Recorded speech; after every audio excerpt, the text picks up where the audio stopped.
Hussein untuk membawakan materinya.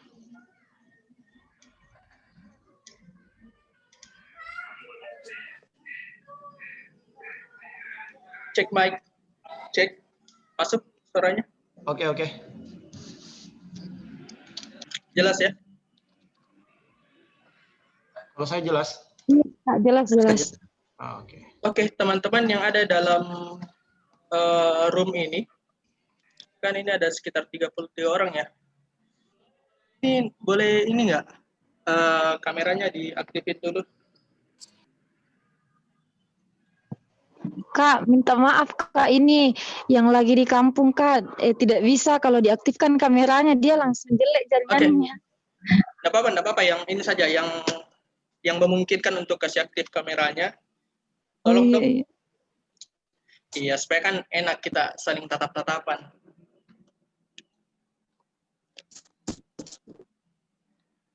Oke, sudah banyak yang aktifkan, 33 orang, 35 orang. Oke, lumayan banyak juga ya ternyata.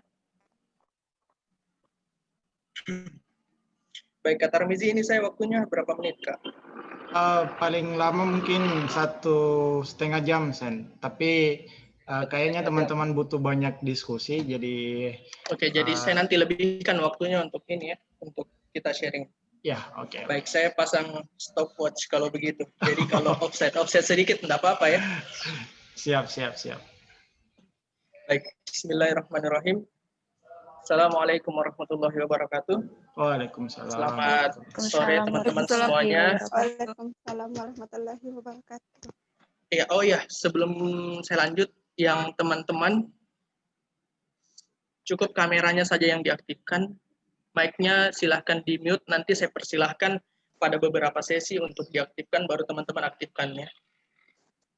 Maaf, ini kau hujan deras, Ki. Lihat fokusnya jaringanku, kameraku. Nggak usah, Min. Ya, enggak apa-apa. Saya aktifkan share screen-nya ya. Sudah kelihatan semua di layarnya? Iya Kak, kelihatan. Sudah Kak.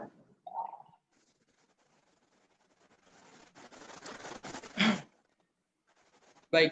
Bismillahirrahmanirrahim. Alhamdulillahirrahmanirrahim. Teman-teman semuanya, puji untuk Allah Subhanahu wa taala dan salawat kepada Rasulullah Muhammad sallallahu alaihi wasallam. Baik, teman-teman, sebelumnya kita perkenalan dulu karena katanya tak kenal maka tak aruf. Jadi kita perkenalan dulu, nama saya Hussein Anantama Lutfi. Basic saya dalam pendidikan sebelumnya psikologi.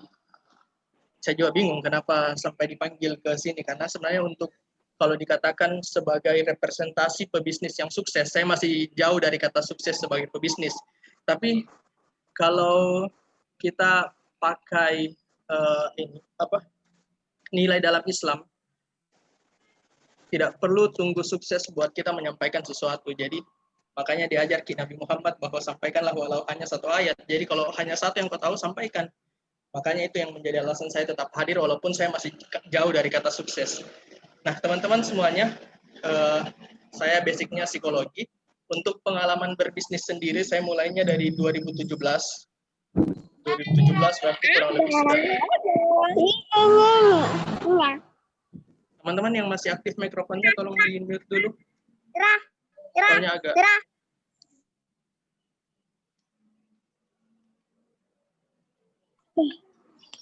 Sudah? Kayaknya masih agak ribet.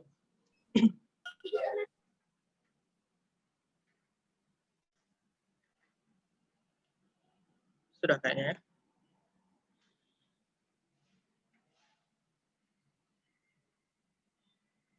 Oke, saya lanjut sedikit sebelum kita mulai, kita perkenalan sedikit. Jadi saya pengalamannya 3 tahun berbisnis. Nah itu pastinya tidak semulus yang kita bayangkan. Banyak sekali kegagalan yang saya hadapi selama 3 tahun terakhir. Bahkan ada beberapa bisnis yang sudah sampai tutup. Salah satunya itu bisnis kuliner, minuman. Itu total kerugiannya hampir sekitar 10 juta. Kemudian sampai sekarang yang masih bertahan itu bisnis jasa, yaitu event organizer. Event organizer pun kerugian-kerugiannya pasti ada, kegagalannya pasti ada, baik kerugian secara material maupun non material itu cukup banyak. Nah, saat ini nama bisnis saya itu Sarjana Event. Bisa dilihat saat ini saya sedang menggunakan baju dinas. Kebetulan 1 bulan terakhir kita sedang ada event di Mall Nipah itu sampai bulan depan. Jadi tadi pagi saya baru dari lokasi. Makanya sore ini saya langsung ke sini masih pakai baju dinas. Jadi namanya itu Sarjana Event. Dari namanya sudah jelas kita bergerak di bidang apa. Bidang di jasa pelaksanaan atau pengelolaan event profesional. Nah, teman-teman semuanya, saya diberikan amanah sama Bapak Tarmizi. Ini panggilannya apa ya? Bapak Tarmizi atau Kak Tarmizi? Kak Tarmizi saja ya, karena masih muda sekali. Muda dan tampan dan berbahaya. Berbahaya tanpa tanda kutip ini. Waduh. Baik. Saya diberikan amanah untuk menjelaskan tentang bagaimana teman-teman step by step untuk menyusun sebuah business plan. Nah, pada sore ini saya menawarkan satu judul yang semoga bisa menghilangkan asumsi-asumsi negatif teman-teman tentang bagaimana caranya memulai bisnis, karena kebanyakan yang saya temui teman-teman yang bertanya ke saya, dan saya alami sendiri ketika saya baru mau memulai, kebanyakan sebelum kita memulai bisnis itu pasti banyak asumsi-asumsi negatif. Sebelum kita mulai, Kak, bagaimana nanti? Lalunya, Kak, mau Kak ini berpartner, tapi nanti partnerku baper-baperan, Kak, ini begini-begini. Kita banyak terfokus tentang hal-hal yang belum kita mulai. Padahal dalam berbisnis, kita harus fokus pada peluang. Kita harus berfokus pada 2, peluang dan potensi. Betul kita akan mendapatkan banyak masalah, banyak kendala, tapi itu di nomor 2 kan. Kita fokus dulu pada peluang dan potensi, baru kita pikirkan bagaimana caranya mengantisipasi ancaman-ancaman atau kerugian-kerugian yang mungkin terjadi. Nah, dalam sore ini saya menawarkan satu judul materi.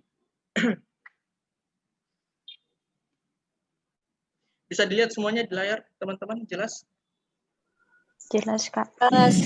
Jelas, Oke. Kak. Jelas. Jadi nama judul diskusi kita hari ini adalah Fun Business.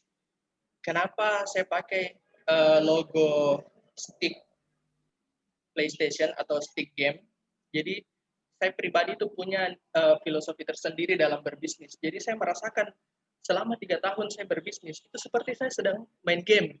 Jadi seperti kita teman-teman pasti ada yang main game mobile maupun PC. Itu pasti kita mulai dengan merancang strategi. Kemudian bagaimana caranya kita merancang goals atau target. Saya main game yang kalau saya pribadi saya seringnya main bola di PlayStation. Itu betul-betul kita merancang strateginya bagaimana sampai kita bisa ngegolin, bagaimana targetnya. Terus kalau kita sampai kebobolan, sampai gagal, kita pasti evaluasi kekurangannya di mana. Nah, itu yang saya rasakan pribadi selama saya berbisnis seperti itu. Saya menikmati semua hal-hal yang terjadi dalam dinamika perbisnisan saya. Makanya saya kasih namanya fun, biar itu sebagai ini juga sebagai stimulus juga buat saya pribadi. Kalau ada kata fun, artinya saya akan menikmati semua hal yang akan terjadi ke depan. Nah, makanya saya namakan fun business. Jadi bisnis itu sebenarnya menyenangkan kalau kita tidak terfokus pada hal-hal yang asumsi-asumsi negatif seperti tadi. Nah, di sini saya masukkan 2 gambar stick. Kenapa 2? Kenapa? Biar mainnya bisa sama kamu. Biar mainnya kita bisa sama sistem. Karena kita dalam berbisnis itu sulit. Pastinya ketika kita mau membangun sebuah bangunan itu sendiri, dengan berdua itu pasti berbeda. Makanya kita berbisnis adalah tentang membangun sebuah sistem, tidak one man show.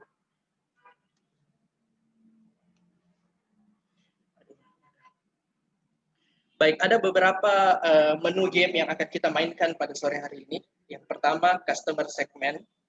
Kemudian ada customer relationship, ada key partner, ada pricing, ada marketing, dan ada office.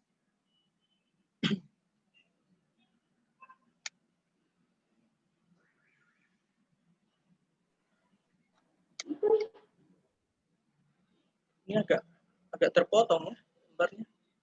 Terpotong ya tulisannya. Iya, terpotong. Iya, Kak. Oke, enggak apa-apa. Tapi terbaca ya, semuanya terbaca.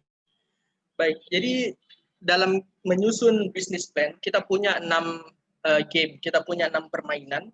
Yang pertama itu customer segment, customer relationship, key partner, teknik menentukan harga, menentukan lokasi, dan menentukan strategi marketing. Nah, sebelum kita menentukan saya mau jualnya kemana, yang pertama harus kita tahu adalah saya mau jual apa.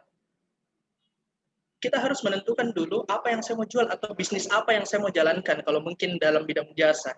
Nah, caranya adalah pertama kita lihat dulu analisis pasar. Kak, bagaimana caranya analisis pasar? Sederhana sekali, teman-teman punya banyak indera yang melekat pada diri sendiri. Ada mata, ada telinga, ada otak yang paling penting. Teman-teman bisa observasi. Kita punya satu dunia yang ada di tangan sekarang. Kita punya HP yang bisa menjangkau seluruh dunia. Kita observasi di media sosial, di televisi, dan lain sebagainya. Sebenarnya yang dibutuhkan oleh pasar itu apa ya? Coba kita bertanya-tanya, hadirkan pertanyaan-pertanyaan, terus kita coba untuk jawab sendiri melalui hasil observasi tadi. Contoh, sekarang apa ya? Dalam ini satu bisnis saya yang masih baru, namanya balak kurban. Jadi kita coba hadirkan contoh-contoh konkret biar pembelajarannya lebih mudah diserap. Bisnis saya yang baru itu namanya balak kurban.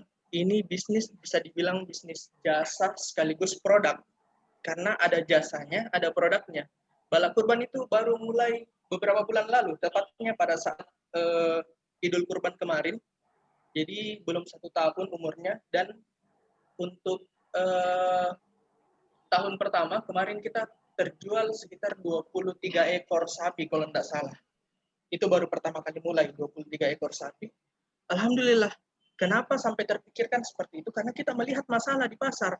Orang-orang mau berkurban tapi tidak mau ribet.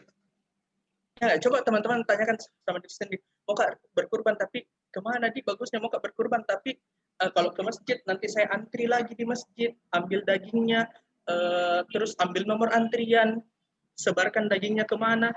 Nah itu masalah-masalah yang kita dapat di lapangan. Makanya berbekal dari masalah itu, aku bilang, oh iya ya ini masalahnya. Terus yang kedua yang harus kita lakukan, kita sudah tahu masalahnya apa di pasar. Nah, kita coba rumuskan solusi yang kita mau tawarkan apa. Oh iya, berarti dalam balak kurban ini kita akan menawarkan solusi teman-teman tidak hanya berkurban, tapi teman-teman dipotongkan sapinya, disembelihkan sapinya, dipotong ke rumah customer tersebut. Jadi solusi yang kami tawarkan menjawab masalah apa yang dia tidak mau ribet. Kita antarkan sapinya. Pasar tidak mau antri-antrian di masjid untuk ambil dagingnya. Kita potongkan daging. Buat list masalah. Terus kita buat list solusi. Apa yang kita mau tawarkan, baru kita konkretkan dalam bisnis tersebut. Nah, yang ketiga adalah kita buat diferensiasi. Diferensiasi itu apa yang membedakan kita dengan bisnis yang lainnya. Kerennya di balak kurban adalah sangat, untuk di Makassar sendiri bahkan saya tidak menemukan jasa serupa yang menawarkan solusi yang sama. Jadi kebanyakan sebenarnya ini kita adaptasi dari sistem kurban yang ada di masjid ya. Kita adaptasi sistem kurban yang ada di masjid, tapi kekurangan-kekurangan yang ada di masjid kita coba untuk tuntaskan di balak kurban. Seperti tadi pementaran, kemudian pemotongan, semuanya kita selesaikan masalahnya. Nah, seperti itulah diferensiasinya. Kenapa sih kalau memang tidak ada bedanya, kenapa saya harus ke balak kurban? Mending saya di masjid. Toh sama saya bisa kurban. Makanya di balak kurban kita hadirkan diferensiasi. Apa yang membedakan balak kurban dengan jasa-jasa kurban yang lainnya? Seperti itu. Yang penting, demand dan supply. Demand itu apa? Ada yang tahu demand? Silakan diaktifkan ininya. Aktifkan mikrofonnya yang tahu. Demand dan supply itu apa sih? Ada yang tahu enggak?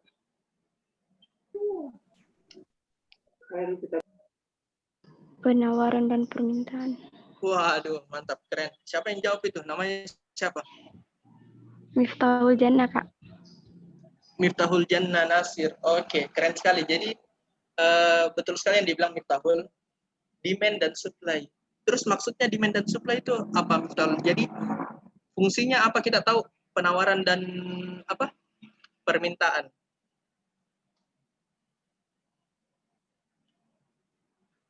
Kira-kira Miftahul tahu enggak? Apa kira-kira? Jadi demand itu permintaan, supply itu penawaran. Demand, ini analoginya begini. Demand itu siapa saja yang mau berkurban. Kita ambil contoh kita tetap pada contoh bala kurban yang tadi. Siapa saja orang-orang yang butuh kurban, supply itu adalah jasa-jasa siapa saja yang menyediakan solusi tersebut, seperti bala kurban salah satunya. Nah, kita lihat dalam analisis pasar sebelum kami memulai bala kurban, demand-nya ini tinggi sekali. Kita tahu Indonesia adalah pemeluk agama Muslim yang terbesar. Untuk di wilayah Makassar sendiri itu Muslimnya ada sekitar 5 juta, kalau saya tidak salah ya, 5 juta Muslim. Nah itu 5 juta Muslim, dia mau kurban semua kemana? Kita tahu masalahnya yang selama ini mereka keluhkan, itu tidak mau ribet dan lain sebagainya. Nah ini yang mau menyelesaikan masalahnya ini siapa? Nah disinilah supply-nya berperan, disinilah kita jasa yang menawarkan untuk menuntaskan masalah tersebut. Ternyata supply-nya sangat rendah, kompetitor bala kurban itu sangat minim. Yang menawarkan solusi atas masalah kurban itu sangat minim. Sedangkan demand-nya, permintaannya tinggi sekali. Orang yang mau kurban ini banyak, tapi yang mau menyelesaikan masalah kurbannya itu orang sedikit. Makanya disitulah pentingnya kita mengetahui dalam kita mau menganalisis bisnis apa yang saya mau mulai, saya mau lihat dulu berapa banyak sih orang yang butuh ini. Misalkan yang mau jual hijab, berapa orang yang mau beli jilbabku. Nah itu bagus juga karena banyak Muslim di Makassar, tapi walaupun tidak semuanya berhijab, setidaknya pasarnya tinggi, demand-nya tinggi. Tapi supply-nya juga tinggi karena banyak penjual hijab. Seperti itu contohnya. Jelas ya untuk demand dan supply?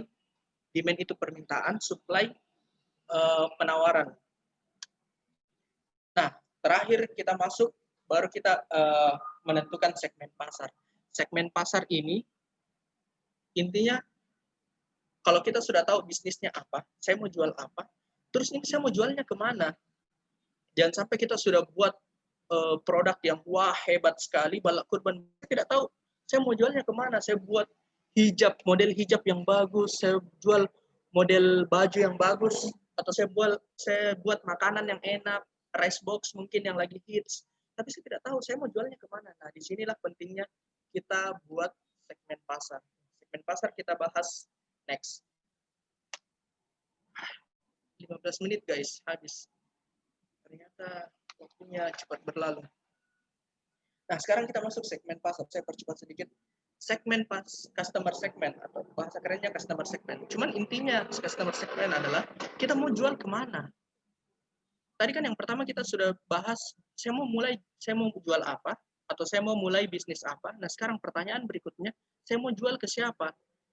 Percuma kita punya produk yang bagus, tapi kita tidak tahu yang mau beli produkku ini siapa. Nah, yang perlu kita lakukan untuk membuat customer segment adalah kita buat karakter mapping. Kita buat map karakter orang-orang yang bakalan membeli bisnisku ini siapa saja. Yang pertama kita buat range usia. Contoh bala kurban. Bala kurban dalam syariat Islam, orang yang berkurban itu yang akil balik, kemudian dia mampu secara ekonomi. Jadi saya buat range usianya itu sekitar 18 sampai 60 tahun. Untuk contohnya bala kurban ya, 18 sampai 60 tahun itu yang memenuhi syarat untuk berkurban. Kemudian pekerjaannya apa? Ternyata tidak hanya akil balik. Syarat untuk berkurban itu dia harus mampu secara ekonomi. Nah, saya buatlah pekerjaannya. Saya masukkan listnya. Pertama ada PNS, kemudian wira swasta, wira usaha, dan lain sebagainya, orang-orang yang bekerja, saya masukkan dalam list tersebut. Kemudian pendapatan. Pendapatannya berapa sih? Kira-kira orang yang pendapatan per bulannya itu 3 juta rupiah, sudah terhitung mampu tidak berkurban, atau 5 juta, atau 2 juta, jadi saya masukkan. Ini karakter mapping ini khusus untuk pegangan internal saja, tidak perlu diumbar keluar, karena ini adalah pegangan untuk teman-teman bisa menentukan ini bakalan dijual ke siapa. Pendapatan untuk di balap kurban, kita buat pendapatannya orang yang bakalan menjadi customer di balap kurban itu adalah pendapatan pembulannya itu 2 juta ke atas. Jadi minimal 2 juta. Baru ke atas itu bebas, karena kan semakin banyak itu orang beda-beda penghasilannya. Minimal 2 juta. Kemudian kita buat hobinya. Nah, hobi di sini kita buat sespesifik mungkin. Kerennya adalah sekarang kita jadi instrumen kita untuk meriset hobi-hobi orang, kemudian menentukan nanti target iklannya kemana, itu keren sekali. Jadi kita buat hobi, misalkan di medsos itu, dia hobinya searching ini quotes-quotes Islami, atau mungkin dia hobinya ini isu-isu sosial seperti itu. Jadi kalau di balap kurban kita memang membuat satu hobi yang mana orang yang balap kurban ini dia tidak hanya mampu secara ekonomi, tapi dia juga harus punya kepedulian sosial yang tinggi. Nah, makanya disitulah hobi-hobinya kita masukkan di medsos, di riset media sosialnya, kita masukkan orang-orang yang bakalan menjadi target pasarnya balap kurban adalah orang yang hobi search quote-quote Islami atau konten-konten Islam, kemudian dia konten-konten isu sosial. Nah, itu harus dibuat sespesifik mungkin untuk hobinya. Kemudian baru kita bertanya, nah orang dengan range usia segini, kemudian pekerjaannya segini, kemudian pendapatannya 2 juta rupiah, terus dia hobinya konten-konten Islami atau konten-konten sosial, kira-kira kebutuhannya apa? Masalahnya apa? Masalah yang kita mau selesaikan dari dia itu apa? Karena nilai utama dari sebuah bisnis adalah bukan bagaimana kita menjual ke orang, tapi bagaimana kita mau membantu dia menyelesaikan masalahnya. Itu bisnis yang paling keren. Jadi kita hadir untuk menyelesaikan masalahnya orang. Masalahnya apa? Seperti yang saya jelaskan tadi di balap kurban, mereka butuh jasa layanan kurban yang tidak ribet, diantarkan ke rumahnya. Kemudian pilihan sapinya banyak. Jadi di balap kurban itu ada yang per orang ya, ada per orang 1.500.000, ada 1.700.000, ada 2 juta ke atas. Jadi banyak variannya sesuai dengan kemampuan masing-masing. Kemudian layanannya juga kita perbaiki, diantar sampai ke rumah dan lain sebagainya. Seperti itu. Nah, sekarang inilah 5 poin yang harus kita mapping, kita buat listnya, baru kita mau tahu, oh ini saya jualnya kemana. Nah, setelah kita tahu mau jual kemana, sekarang kita masuk pada customer relationship. Saya kasih judul di sini memanjakan pelanggan. Jadi kita berbisnis itu ada istilahnya kita berbisnis itu seperti cari korban. Yang kalau dia sudah beli 1 kali, dia tidak beli nilai sama kita. Nah, itu caranya bisnis cari korban. Nah, di sini kita tidak mau mencari korban, tapi kita mau mencari pelanggan. Bagaimana caranya pembeli itu beli 1 kali, terus minggu depan dia butuh belinya sama kita lagi, tidak cari tempat lain. Nah, itu yang kita mau buat di sini. Itulah pentingnya customer relationship. Bagaimana caranya kita memanjakan pelanggan. Kita punya tools atau instrumen, pertama kita bisa pakai membership. Jadi orang-orang yang sudah menjadi member, yang pernah transaksi atau pernah beli di balap kurban, pada saat pembelian berikutnya atau pada saat transaksi berikutnya, dia mendapatkan fasilitas member seperti potongan harga atau mungkin merchandise dan lain sebagainya. Kita berikan bonus-bonus seperti itu yang memanjakan si pelanggan ini. Salah satunya membership. Kemudian kita berikan promo khusus kepada mereka.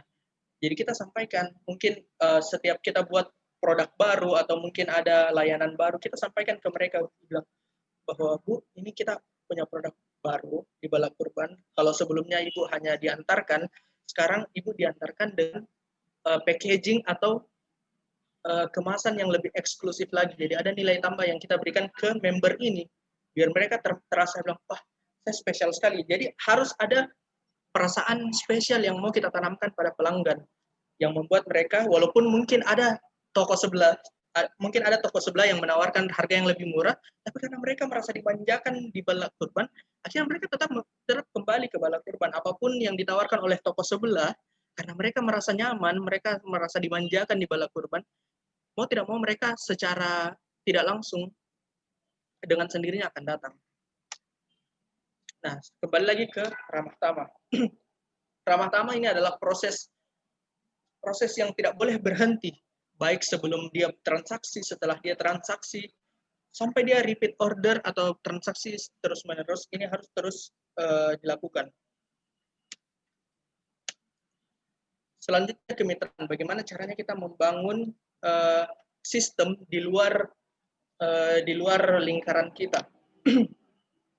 Jadi bisnis itu tidak hanya tentang bagaimana kita membangun sistem di dalam perusahaan kita, tapi bagaimana caranya juga kita membangun mitra dari luar. Nah, misalkan teman-teman berniat bisnis produk, kita bisa mulai dari mitra bahan, supplier bahan. Mungkin untuk yang punya ide jualan minuman, mungkin minuman kekinian, Thai tea, saya harus riset kira-kira di Makassar ini yang supply bubuk-bubuk minuman berkualitas itu yang mana saja. Nah, saya riset, saya sudah dapat ini ada 5 supplier. Mana yang paling bagus, mulai dari harga, dari kualitas, dan dari pelayanan, itu kita riset, ternyata ketemu ini, ada 2 supplier yang paling bagus. Kita jalin komunikasi sama dia, bilang, ini kita mau kerja sama jangka panjang, kita punya komitmen seperti ini, bisa tidak? Nah, itu kalau kita punya penawaran yang bagus, si mitra ini, supplier bahan ini juga pasti akan memberikan feedback yang bagus, bisa dengan potongan harga mungkin, atau menjadi customer prioritas, seperti itulah. Nah, selain supplier atau bahan baku, kita juga bisa kolaborasi dengan bisnis-bisnis yang lain. Misalkan, sekarang lagi tren kafe kolaborasi sama barbershop atau vape shop. Vape itu yang ini rokok yang asapnya ngepul-ngepul sekali. Sekarang lagi tren di Makassar, saya punya beberapa teman, ada 2 yang saya tahu, itu ada di daerah Cendrawasih sama ada daerah Boulevard, kolaborasi antar sesama bisnis. Jadi, dia melihat satu kebutuhan pasar bahwa, iya ya, orang ke kafe maunya nongkrong. Disitulah dia terbuka pikiran untuk berkolaborasi dengan barbershop. Selain kau nongkrong, kok bisa nih sambil mengisi waktu cukur, karena kan cukur lumayan lama juga ya waktunya, belum ngantrinya. Dan disitulah barbershop dan warkop atau kafe kerjasama di situ. Dia buat satu ruko yang di dalamnya ada warkop dan ada barbershopnya. Seperti itulah kolaborasi antar bisnis yang bisa terjalin dengan banyak silaturahmi, banyak mitra. Kemudian, intinya kemitraan ini adalah aktivitas B2B. B2B itu artinya business to business, karena bisnis itu kan ada 2 jenis, B2C dan B2B. B2C artinya business to customer, B2B, business to business. Jadi tidak selamanya kita itu berhubungan hanya dengan customer, klien, tapi kita juga harus penting memperhatikan B2B-nya, business to business-nya. Karena mitra-mitra inilah yang bakalan selalu ada untuk membackup kita ketika mungkin kita kekurangan dan lain sebagainya. Ini penting. Ini kan salah satu juga fungsi silaturahmi. Kalau kita dalam Islam, kita diajarkan untuk bersilaturahmi sebanyak mungkin. Nah, salah satunya di sinilah kita bisa implementasikan itu.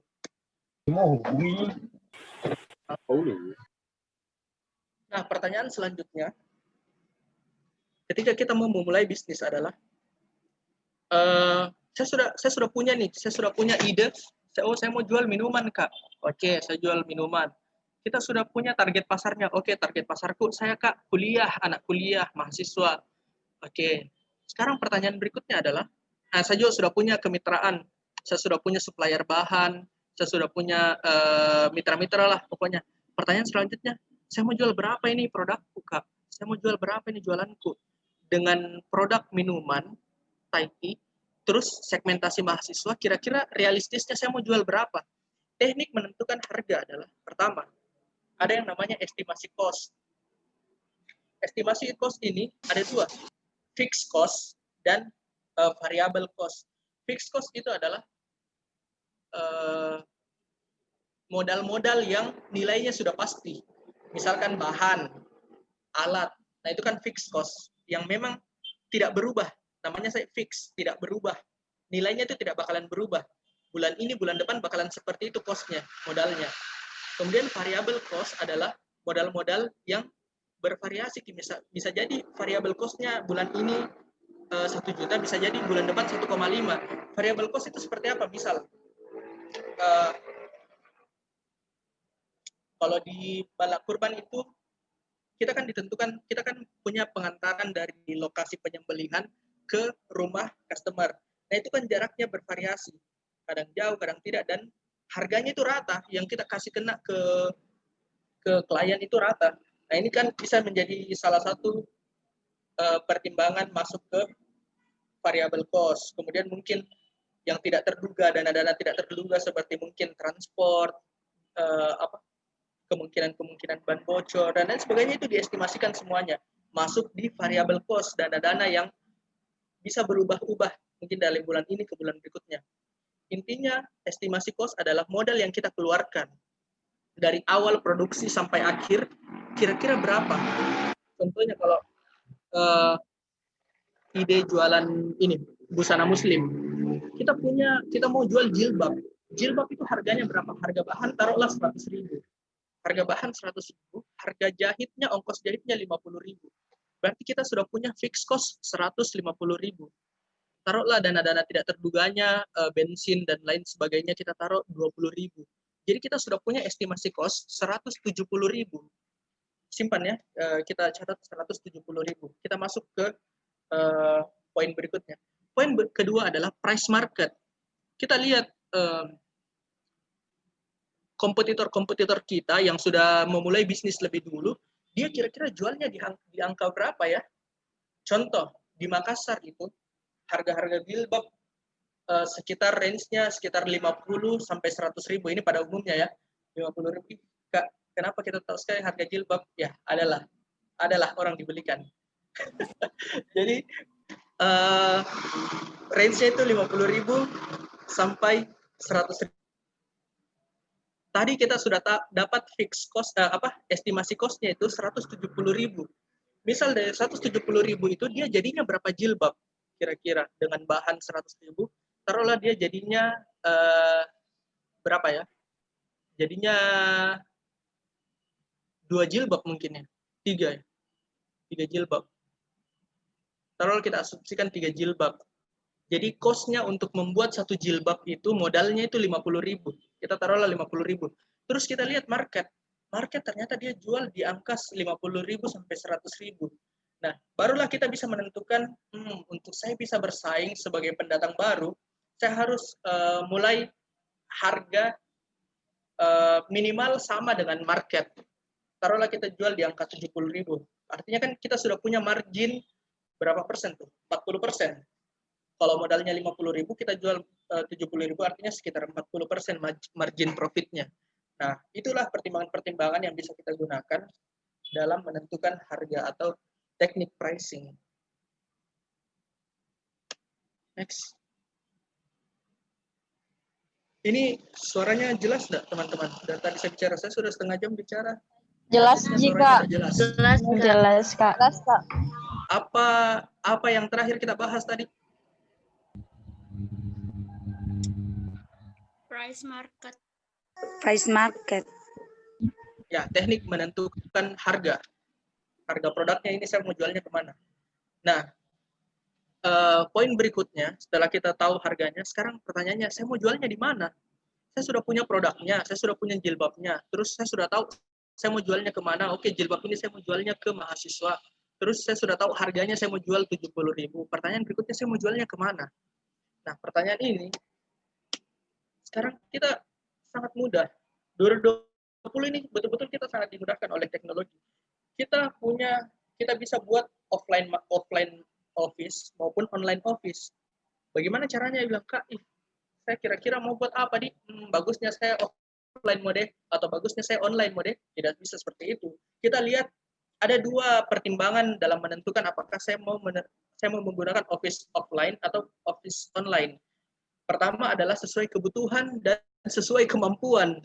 Oke, Kak, saya butuh offline, saya butuh kantor yang ada fisiknya, ada ruangannya, customer bisa datang ke situ. Oke, memang kau butuhnya seperti itu, tapi kamu mampu tidak? Ruko di Makassar rata-rata harga sewanya itu 30 juta per tahun. Untuk menyewa ruko saja dengan kos seperti itu, dengan model seperti itu, tak bangka memang Meki. Kalau dibilang orang Makassar, tak kalah jadi Kak, batalanya jama bisnis deh, ruko saja 30 juta. Nah, itu pertimbangan-pertimbangan yang bisa kita gunakan sebelum menentukan saya mau jualan di mana. Nah, enaknya sekarang kita punya online. Online sekarang lagi tren dari Jakarta. Website-website sekarang itu menjadi kantor. Website-website jadi kantor. Jadi kalau kita buka websitenya, di situ sudah ada pilihan produk, sudah ada customer service, kemudian sudah ada pilih ukuran, sudah bisa telepon langsung sama customer service-nya, kita bisa menentukan saya mau kirimnya via ini, via JNE, JNT, dan lain sebagainya, saya maunya, itu semua sudah lengkap. Jadi semua yang kita butuhkan untuk kantor offline, itu sudah bisa kita gunakan di online sebenarnya. Seperti itu. Jadi kita semua sudah sangat terbantukan. Tapi memang kita akui terkadang ada beberapa bisnis yang dia butuh tetap dia ada office online-nya, sekaligus ada office offline yang dia memang berkantor, dia butuh ruangan yang bisa menerima customer di kantornya tersebut. Jadi itu dia tadi pertimbangannya, kita lihat sesuai kebutuhan dan sesuai kemampuan. Kebutuhan ini jangan sampai kita sudah sewa ruko mahal-mahal, ternyata tidak sesuai kebutuhan. Yang datang ke Rukota itu, yang datang ke Tokota juga sedikit. Padahal kita bisa optimasi, kita bisa maksimalkan di toko online. Seperti itu. Next. Nah, sekarang saya sudah punya tokonya, Kak. Saya sudah tahu harga jualnya berapa. Pertanyaan berikutnya, bagaimana caraku menjual? Teknik promosinya seperti apa? Nah, disinilah fungsinya marketing. Marketing yang paling bagus. Kenapa saya tulis di sini service? Maksudnya Kak, service pelayanan. Kenapa saya tulis pelayanan? Karena iklan yang paling efektif dan gratis itu adalah pelanggan tak sendiri. Ketika pelanggan puas, ketika pelanggan senang dengan produk tak, dengan pelayanan tak, dia akan menceritakan kepuasannya itu ke keluarganya. Dia akan menceritakan kepuasannya ke temannya dan lain-lain sebagainya. Itu gratis dan sangat efektif. Coba kita pikir, misalkan saya mau beli baju. Saya mau beli baju ini pilihannya ada 2 toko. Apakah di toko A atau toko B? Terus ada temanku yang bilang, "Weh, kemarin saya beli di toko B, bagus sekali bahannya, dingin, harganya juga bagus." Kira-kira teman-teman bakalan beli di toko A atau toko B? Pasti di toko B karena sudah ada yang rekomendasikan. Nah, faktor inilah yang kita coba untuk amankan, bagaimana caranya kita melayani orang sampai dia betul-betul puas dan mau menceritakan kepuasannya itu ke orang lain. Seperti itu. Makanya saya tulis yang paling pertama, service. Bagaimana kita melayani pelanggan sampai dia betul-betul puas. Kemudian yang kedua, kita buat edukasi konten. Edukasi konten medsos. Teman-teman mungkin bisa lihat kalau mungkin yang lagi pegang HP. Yang lagi pegang HP bisa dibuka. Contohnya itu bisa lihat di Instagramnya Sarjana Event. Nama Instagramnya @sarjannah _Sarjannah_event pro. Nah, di situ kita buat banyak edukasi-edukasi. Contohnya, saya lihat dulu, saya buka contekan.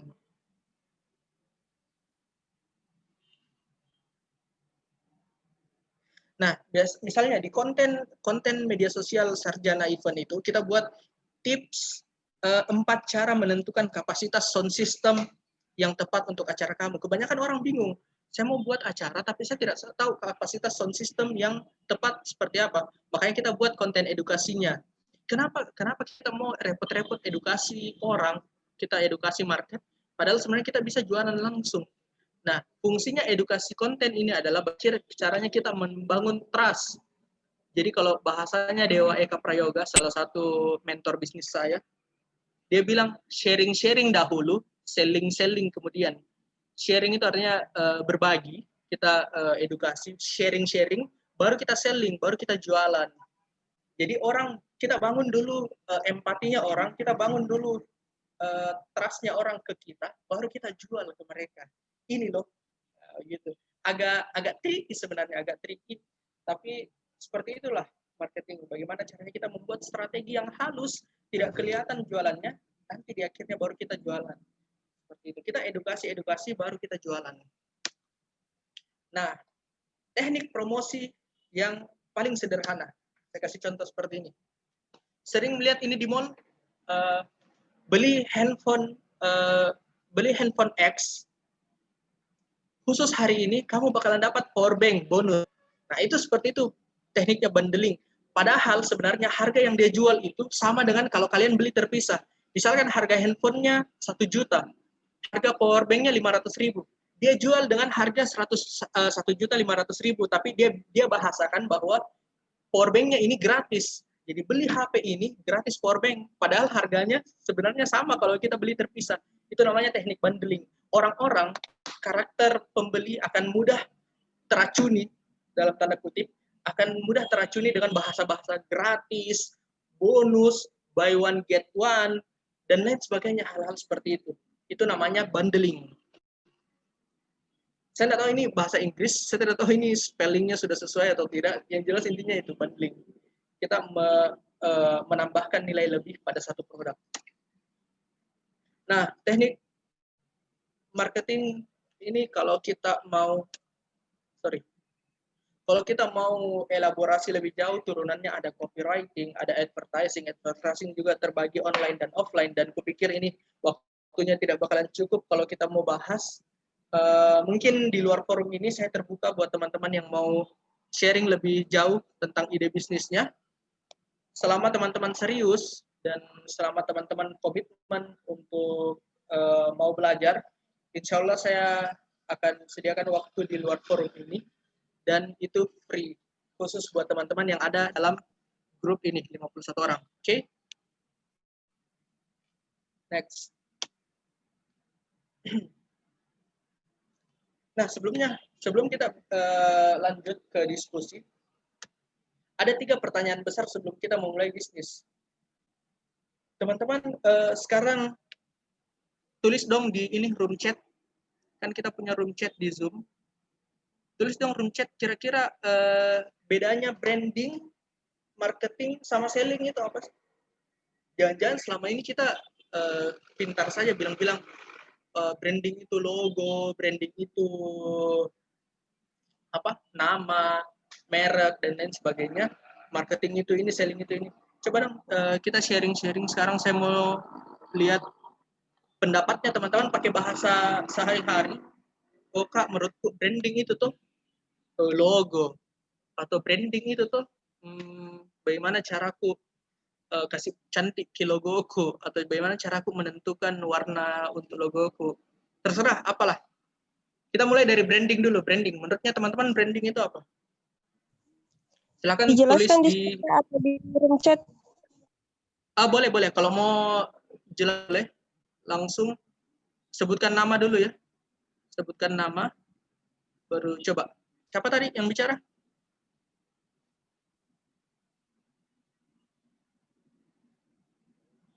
Sinar, Kak. Oke. Finar, menurut tak branding itu apa, Finar?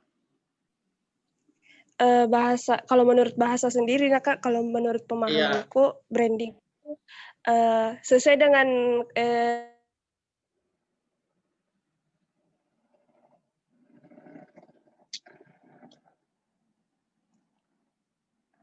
kurang bagus jaringannya Finar. Iya, lagi banyak yang kena hujan ini katanya. Sen. Astagfirullah. Yang lain Kak, mungkin katanya kalau Astari branding itu merek. Kalau itu tadi yang mau bicara siapa namanya? Oh, iya. Rizka, Kak. Andi Rizka. Oke, MJ Rizka. Menurutnya Rizka, apa itu branding, Dek? Branding, kalau menurut saya Kak, branding itu persepsi yang terbangun di masyarakat tentang suatu merek. Jadi kalau misal Oke. ada kayak apa kalau ada kayak Iya. misal sebuah logo atau merek atau brand, ketika melihat itu apa langsung persepsi masyarakat yang timbul. Seperti itu, Kak. Oke, persepsi masyarakat tentang brand. Oke, keren. Oke, jadi betul sekali. Jadi branding itu bagaimana caranya kita, branding itu teknik menanamkan image perusahaan, image brand, image bisnis pada customer. Jadi misalkan kalau saya sebut jagonya ayam, apa yang terlintas dalam pikiran teman-teman? KFC. KFC itu branding tertanam ki dalam pikirannya masyarakat bahwa yang paling jago tentang ayam itu KFC. Coba saya sebut lagi, mengatasi masalah tanpa masalah. Pegadaian. Pegadaian. Makanya itu fungsinya branding. Padahal mungkin kita punya. Siapa yang laki-laki bunyi anunya? Mau sharing? Nah, padahal mungkin kita tahu McD juga enak ayamnya. Kita tahu bahwa mungkin Hisana juga enak ayamnya. Tapi kalau kita mau bicara jagonya ayam, pasti yang terlintas dalam pikirannya kita, oh KFC. Atau mungkin Pegadaian, mengatasi masalah tanpa masalah. Padahal sebenarnya kita tidak pernah ke Pegadaian. Tapi kita tahu Pegadaian itu mengatasi masalah tanpa masalah.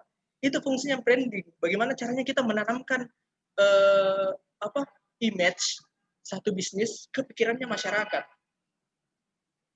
Oke, kemudian yang kedua marketing. Siapa yang mau? Ini ternyata banyak di room chat. Ini siapa ini? Saya Andi Rizky. Menurutku Kak, branding yakni memperkenalkan produk kepada publik terkait bahwa kita hadir dengan nama ini untuk mempengaruhi mindset. Oke, betul sekali. Nah, kalau ada yang bilang branding itu Kak logo atau branding itu nama atau merek, betul bahwa kita membuat logo untuk branding, tapi goals atau tujuan dari branding itu termasuk tagline. Tagline itu juga berfungsi untuk branding. Tapi goals dari branding itu adalah bagaimana kita menciptakan image, bagaimana caranya kita membuat pelanggan itu nyaman, bahagia dengan menggunakan bisnisnya kita. Apa ini? Kalau marketing, yaitu strategi-strategi pemasaran produk kepada publik untuk mempengaruhi orang-orang agar tertarik dan berminat membeli produk. Oke, betul sekali. Ini siapa ini? Andi Rizky Pratama. Jadi betul sekali yang dibilang Andi Rizky ini, mempengaruhi orang-orang agar tertarik. Wah, keren sekali bahasanya. Ada kata mempengaruhi orang-orang untuk tertarik. Ini betul sekali. Jadi marketing itu bagaimana caranya kita menciptakan ketertarikan. Jadi fungsinya marketing itu bukan menjual. Fungsinya marketing itu adalah menciptakan ketertarikan. Nah, di sini saya kasih sedikit bocoran. Seperti yang tadi kita sudah sebelumnya, marketing itu bagaimana caranya kita memberikan servis yang maksimal, kemudian ada turunannya copywriting, advertising, dan lain sebagainya. Jadi bagaimana caranya kita menciptakan peluang supaya orang-orang itu tertarik dulu deh. Bagaimana caranya orang-orang itu bagus ini, baru dia kepo, baru dia hubungi customer service-nya. Seperti itu. Nah, terakhir selling. Satu lagi. Siapa? Selling itu apa? Ada Clara di atas tuh ngomong kalau selling itu apa, penjualan katanya. Oke, Clara Sari, selling itu penjualan. Iya betul, penjualan, tapi itu kan ini apa? arti dari bahasa Indonesianya. Betul. Jadi ini apa? Interpretasinya dari selling itu seperti apa aktivitasnya? Ada tahu Harjuandi juga kualitas. Ini Harjuandi. Selling itu adalah kualitas dari produk agar mau membeli produk. Kualitas dari produk agar mau membeli produk. Jadi selling begini. Selling ini aktivitas face to face atau one on one antara penjual dan pembeli. Bagaimana caranya kita membantu pembeli untuk memutuskan membeli? Bagaimana caranya kita mempengaruhi orang? Jadi stepnya gini, branding dulu, baru marketing, sudah ada kita buat image dari branding, kemudian kita buat marketing, kita buat ketertarikan, bagaimana caranya orang mau tertarik, entah dari desain pamflet atau mungkin dari desain video, itu salah satu teknik-teknik marketing. Kemudian di ujungnya ini ada selling bagaimana caranya kita membantu calon buyer atau calon customer untuk menentukan oke, saya mau beli. Nah, disitulah fungsinya selling.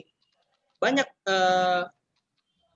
tips tentang selling, kemudian marketing yang kupikir tidak bakalan cukup. Waktuku sudah 50 menit, sisa 10 menit lagi kita bakalan masuk sesi tanya jawab. Jadi seperti itulah kurang lebih perbedaan antara branding, marketing, dan selling. Branding itu bagaimana caranya kita menciptakan image ke masyarakat bahwa ini loh saya, ini loh brandku. Marketing adalah aktivitas tentang bagaimana kita menciptakan peluang atau bagaimana caranya kita membuat orang tertarik untuk setidaknya kepo dulu, masuk dulu ke Instagram atau web tak.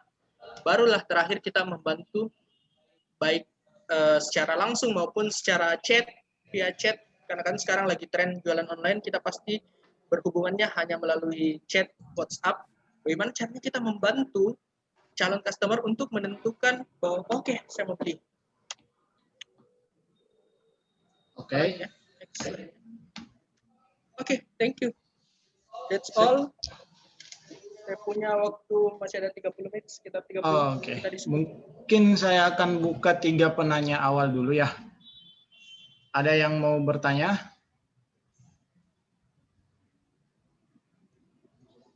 Teman-teman?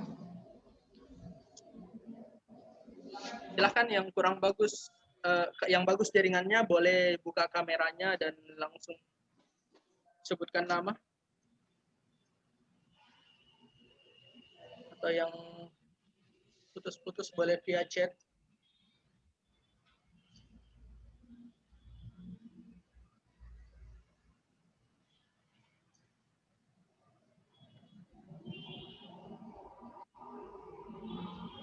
Wah, ini bagus ini tadi pendapatnya Nur Rofifah.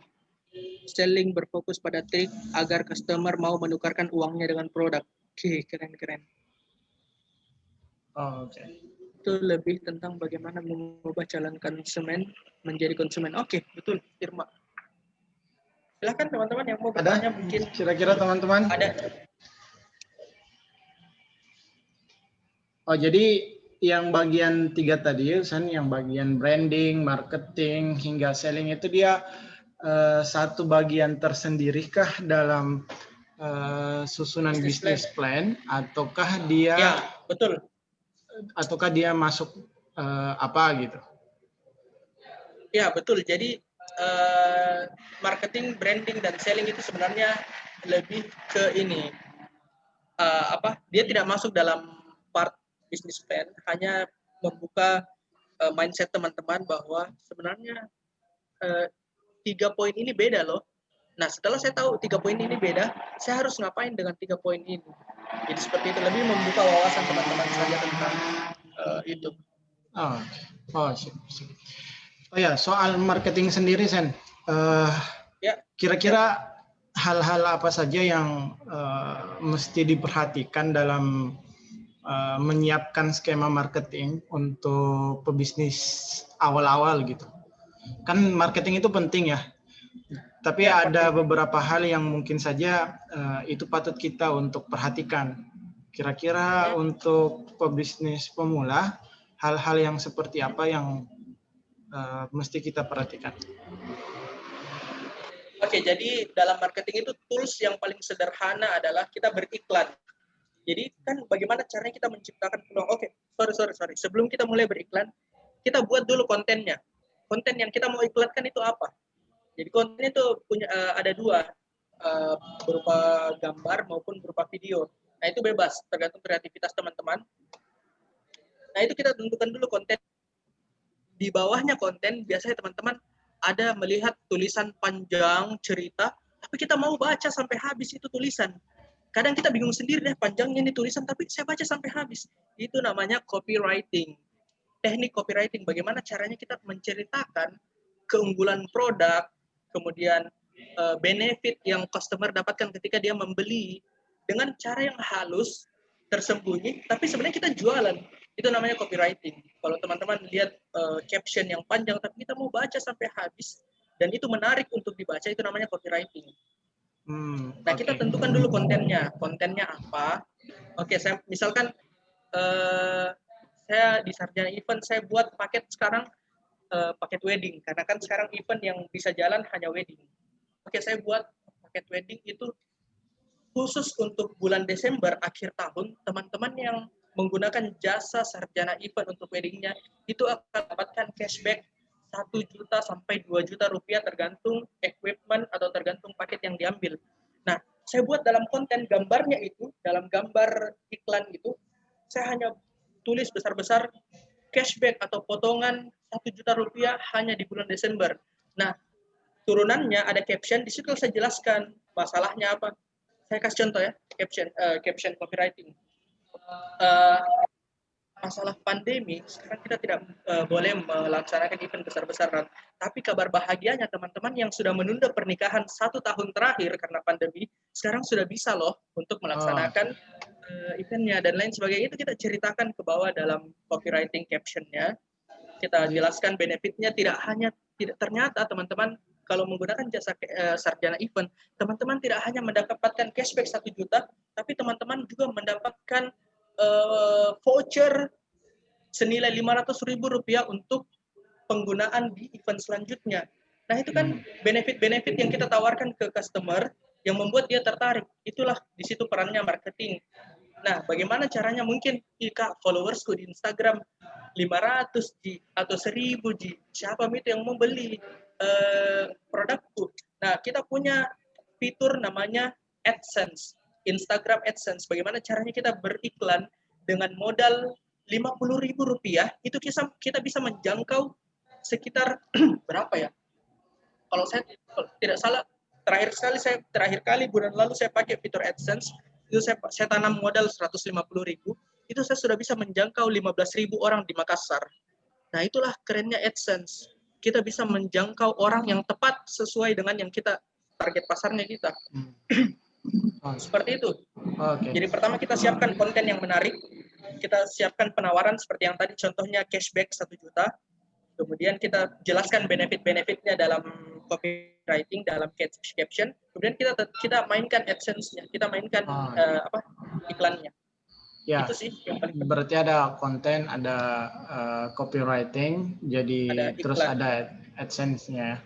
Nah, tadi ada lagi nih pertanyaan dari, kayaknya Dandi mau ngasih pertanyaan atau gimana? Silahkan Dandi.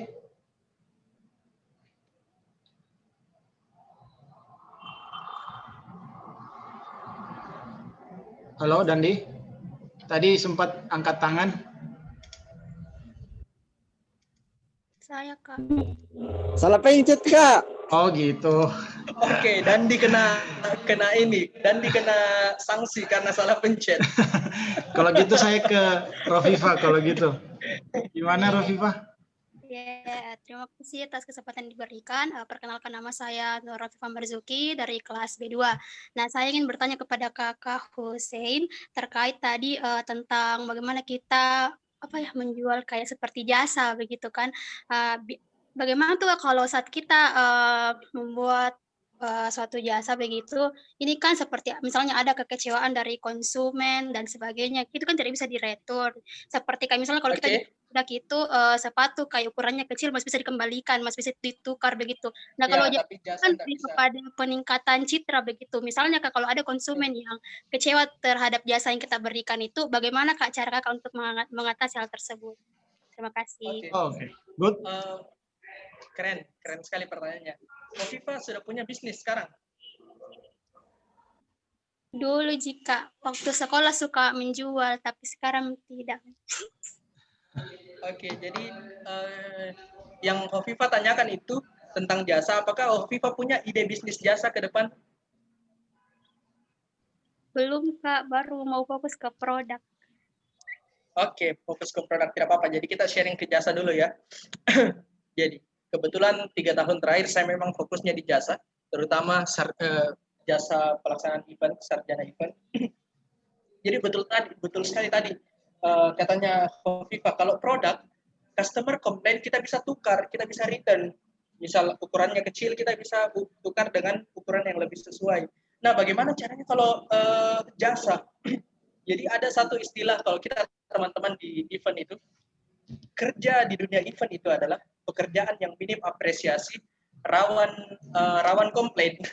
Jadi kalau kerjanya bagus, jarang diapresiasi, tapi kalau ada sedikit celah, itu pasti dikomplain habis-habisan. Misal, di bidang jasa ya, kalau saya di event itu, yang paling sering dikomplain itu masalah ini, sound system mungkin ya. Apakah sound systemnya bilang, Pak, kenapa ini sound systemnya kayak putus-putus di mic-nya, karena kan salah satu aspek dalam sound itu kan yang paling bermasalah kadang itu adalah wireless. Mic wireless-nya itu kan banyak gangguan mungkin dari jarak, kemudian dari halangan yang menghalangi mungkin tembok. Nah, itu kita bisa sampaikan baik-baik bahwa satu hal yang perlu kita garis bawahi adalah kalau memang salah, akui bahwa itu salah. Jangan mencari-cari alasan. Karena ketika kita sudah salah dan dikomplain, terus kita mencari-cari alasan, itu klien pasti bakalan jadi lebih marah. Jadi saya pernah seperti itu. Mic wireless-nya itu kebetulan memang putus-putus sinyalnya. Dan itu acara sudah berlangsung, dikomplain. Nah, ini acaranya 3 hari. Hari pertama bermasalah. Hari pertama mikrofonnya bermasalah, jadi dikomplain habis-habisan di hari pertama. Saya jelaskan bahwa, ya Pak, kita akui bahwa kesalahannya apa, mohon maaf Pak, ini kemarin, memang kebetulan hari sebelumnya itu kita ada event, dan ini mic-nya, receiver-nya, kotak penerima sinyalnya itu jatuh.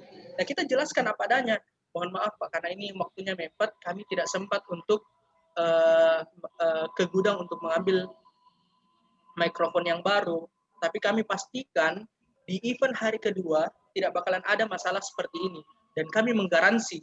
Salah satu trust yang bisa kita bangun dalam dunia jasa adalah garansi uang kembali, itu yang paling penting. Dan di event saya menerapkan itu, Pak, saya jamin. Jadi biasanya ada orang bilang, karena kan saya untuk payment, kita pasti untuk event-event besar itu sebelum acara mulai itu payment harus selesai. Karena rawan, kalau event sudah selesai kemudian payment-nya ditunda-tunda itu rawan, apalagi untuk budget event 10 juta ke atas itu saya pasti tidak mau ambil resiko. Sebelum event mulai payment harus sudah lunas. Nah, dia biasanya klien akan bertanya, kalau saya lunasi nanti alat tak terlambat datang atau mungkin nanti ada masalahnya, saya kasih garansi. Jadi saya bilang, Pak, kalau masalah waktu, masalah kualitas, jangan makin khawatir. Saya garansi uang tak kembali kalau memang alatku bermasalah. Nah, itu salah satu solusi yang bisa kita tawarkan. Jadi memang selama ini alhamdulillah, makanya kita kalau di bidang jasa itu sebelum turun semua harus prepare selesai. Mulai dari equipment, list alat yang mau turun apa saja, kemudian kru di lapangan itu harus kita training baik-baik, jangan sampai ada miss. Nah, hal-hal seperti itu kita antisipasi sebelum event. Dan kita memberikan garansi, biar orang tenang dalam menggunakan jasa ATA, kita buat garansi, Pak, kalau alatku bermasalah, saya garansi uang tak kembali 100%. Dan alhamdulillah selama ini setelah tadi masalah mic itu betul-betul jadi pelajaran besar buat saya, karena setelah event itu orang tidak pernah lagi pakai jasaku. Jadi memang pelajaran besar. Memang rawan komplain kalau kita main jasa, dan itu resiko. Kalau memang kita sudah buat salah, akui bahwa itu salah, dan kita janji bakalan tidak terjadi apa-apa lagi ke depannya. Dan setelah insiden itu, alhamdulillah tidak pernah lagi ada insiden-insiden serupa yang buat klien itu marah-marah dan lain sebagainya. Ya. Seperti itu, jadi kuncinya itu garansi. Makasih Rofifah. Ini pesan kayaknya kelasnya udah selesai waktunya. Karena saya juga ada di lantai 12 dan kayaknya liftnya sudah mati.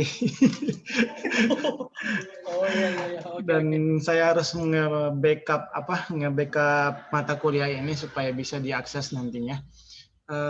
Saya ucapkan, mungkin ada closing statement dulu dari Husain. Oh iya, saya sebenarnya tadi ada satu part yang lupa saya sampaikan di awal, bahwa sebelum saya menjelaskan tentang bagaimana caranya teman-teman step by step menyusun satu bisnis plan, sebenarnya ada satu pertanyaan awal yang harus teman-teman jawab. Kenapa? Kenapa saya mau berbisnis? Itu yang harus teman-teman jawab dari dirinya sendiri. Kenapa sih saya mau berbisnis? Kalau kita teman-teman banyak melihat seminar-seminar motivasi, kesuksesan dan lain sebagainya, pasti ujung-ujungnya adalah materi. Kapal pesiar, keliling luar negeri, beli rumah mewah. Pasti teman-teman kalau lihat seminar-seminar motivasi kan rata-rata seperti itu. Nah sekarang penting buat teman-teman untuk menentukan, kenapakah? Jawab itu pertanyaan sederhana, kenapa? Kenapa saya mau berbisnis? Kalau saya pribadi, salah satu yang saya syukuri adalah kita punya Islam sebagai filter dalam melakukan segala hal, termasuk ketika kita berbisnis.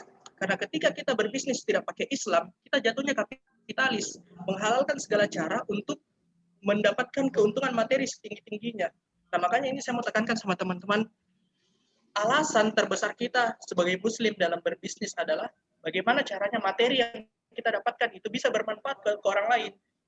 Jadi orientasinya bukan sebagai tas materi, tapi bagaimana materi itu bisa bermanfaat ke orang lain. Karena diajar sama Rasulullah bahwa sebaik-baik manusia adalah yang bermanfaat bagi orang lain. Jadi jangan sampai orientasi berbisnis kita stuck pada keuntungan materi. Nah ini berbahaya sebenarnya. Beruntungnya kita sebagai, kan ini UMI ya, Universitas Muslim Indonesia, alhamdulillah semuanya muslim. Harusnya sih, iya nggak? 53 orang ini muslim semua ya? Ya, atur milah kalau ada yang tidak muslim. Siapa tahu yang tidak non-muslim mau join, alhamdulillah. Jadi itulah beruntungnya kita di Islam. Kita punya banyak rules yang bisa kita jadikan pegangan biar kita tidak salah jalan. Alhamdulillah itu salah satu kesyukuran terbesar buat saya pribadi, karena kita punya Islam sebagai filter dalam berbisnis. Seperti itu. Jadi jadikan orientasi kita dalam berbisnis itu adalah bagaimana caranya kita bermanfaat buat orang lain. Mungkin teman-teman bisa bayangkan bagaimana ekspresi kebahagiaannya karyawan atau kru ketika kita berikan gaji, atau kita, itu kepuasan terbesar, salah satu kepuasan dalam hidup saya ketika kita memberikan gaji ke orang dan dia berterima kasih tulus dari dalam dirinya karena kebutuhan dasarnya terpenuhi. Kebutuhan dasarnya manusia secara psikologis itu kebutuhan dasar, memenuhi makanan, fisik dan lain sebagainya, dan itu terima kasih tulus dari orang yang sudah kita bantu itu adalah kebahagiaan tersendiri sih buat saya pribadi selama ini. Jadi silakan teman-teman temukan alasannya dalam berbisnis. Sebelum buat bisnis plan, temukan dulu alasan saya mau berbisnis untuk ini. Seperti itu. Dan khusus bonus buat teman-teman 53 orang yang ada dalam forum ini, yang mau konsultasi, saya buat forum di luar, saya kasih kesempatan tiap hari, khusus Sabtu Minggu ini. Hari Sabtu Minggu ini saya ada event di NIPA. Itu saya hanya monitoring, saya tidak ada job di sana, tapi saya hanya monitoring kru. Sabtu Minggu saya bakalan ada di NIPA, itu siang sampai malam. Saya standby di sana, teman-teman yang mau sharing, mau ketemu langsung boleh, mau via chat boleh, via chat atau DM boleh. Instagram saya, cari nih di Instagram, Husain Anantama. Bonus untuk 53 orang ini konsultasi gratis tentang bisnis yang mau sharing-sharing. Thank you, Kak Tarmizi. Oke. Terima kasih, Kak. That's the best closing, Hussein ya.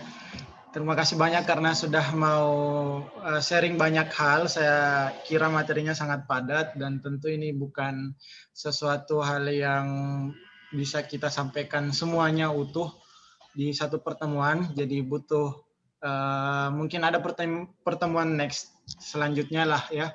Teman-teman juga yang mau ini konsultasi sama Hussein juga nanti bisa ke NIPA ya Hussein ya? Ya boleh, via mau ketemu langsung bisa ke NIPA hari Sabtu Minggu ini. Oke. Atau DM boleh. Sip. Terima kasih banyak untuk teman-teman dari kelas, ini ada 5 kelas sebenarnya Hussein, ada teman-teman di komunikasi sama teman-teman di sastra Indonesia.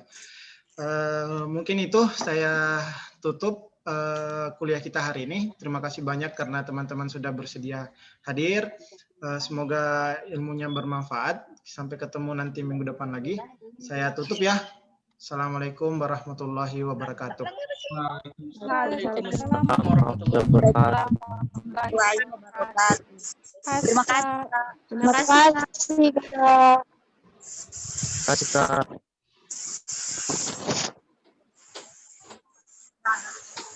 Wah. Saya, maaf.